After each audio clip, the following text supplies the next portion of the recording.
বিদ্যমান। এই সব কথা শুনে রাজা আরও উদ্ধত হয়ে উঠত, কিন্তু প্রজারা জানত এ সবই মিথ্যা।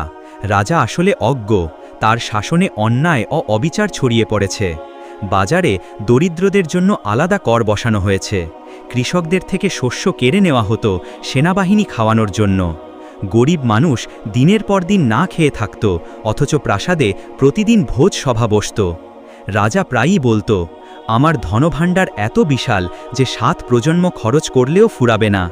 কিন্তু সে বুঝত না, আল্লাহ চাইলে মুহূর্তেই সব কিছু ধুলায় মিশে যাবে। রাজা জ্ঞানকে ঘৃণা করত। যদি কোনো জ্ঞানী ব্যক্তি তাকে সত্য কথা বলতো, সে তাকে উপহাস করত বা শাস্তি দিত। একবার এক আলেম প্রজাদের সামনে বলেছিল, ন্যায় ছাড়া রাজ্য টিকে না। এই কথা শোনার পর রাজা ক্রুদ্ধ হয়ে তাকে কারাগারে পাঠিয়েছিল। রাজা দরিদ্রদের কোনো গুরুত্ব দিত না। সে মনে করত গরিবরা কেবল তার দাস, তার খেয়াল পূরণের জন্যই তারা বেঁচে আছে।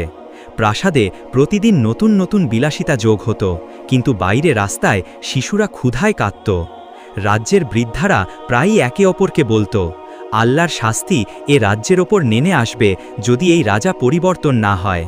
কিন্তু তখনও কেউ জানত না, আল্লাহর পক্ষ থেকে এক জ্ঞানী দরবেশ আসতে চলেছেন, যিনি এই রাজা জালিমানের সামনে সত্য কথা বলবেন। তিনি রাজাকে স্মরণ করিয়ে দেবেন, আসল মালিক রাজা নয়, আসল মালিক আল্লাহ। আল্লাহর যেসব বান্দা পৃথিবীতে সত্য ও ন্যায় প্রতিষ্ঠার জন্য আসেন, তারা প্রায়ই নিঃস্ব, গরিব, বাহ্যিকভাবে দুর্বল দেখালেও অন্তরে থাকেন অটল ও দৃঢ়চেতা। এই গল্পের নায়ক দরবেশও ছিলেন তেমনই একজন মানুষ। দরবেশের নাম ইতিহাসে স্পষ্টভাবে লিপিবদ্ধ নেই, তবে প্রজারা তাকে ডাকত হাকিম, অর্থাৎ জ্ঞানী ব্যক্তি। ছোটবেলা থেকেই তিনি ছিলেন ভিন্ন স্বভাবের।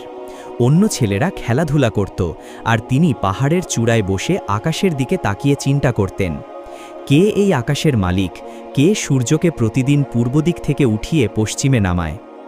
যৌবনে তার জীবন ছিল কষ্টে ভরা। পিতামাতা মারা গিয়েছিলেন দারিদ্র্যের কারণে। তিনি একা হয়ে পড়লেও আল্লাহর প্রতি আস্থা হারাননি। দিন কাটাতেন শ্রম করে, আর রাত কাটাতেন আল্লাহর এবাদাতে। তিনি একসময় তাওরাতের যুগের আল্লাহপ্রেমী আলেমদের সঙ্গে সাক্ষাৎ করেছিলেন এবং তাদের থেকে জ্ঞান অর্জন করেছিলেন। ধীরে ধীরে তার অন্তর ভরে উঠল আল্লাহর হিকমা ও নৈতিক শিক্ষা দিয়ে। তিনি শিখলেন, সত্য বলা কঠিন, তবুও সেটিই বলা কর্তব্য। দুনিয়ার ধনসম্পদ ক্ষণস্থায়ী, আসল সম্পদ হল ঈমান। মানুষ যতই শক্তিশালী হোক, মৃত্যুর মুহূর্তে সবাই দুর্বল হয়ে যায়। তিনি সাধারণ পোশাক পরতেন, হাতে থাকত একটি লাঠি, কাঁধে থাকত একটি ছেঁড়া ঝোলা। সেই ঝোলায় থাকত শুকনো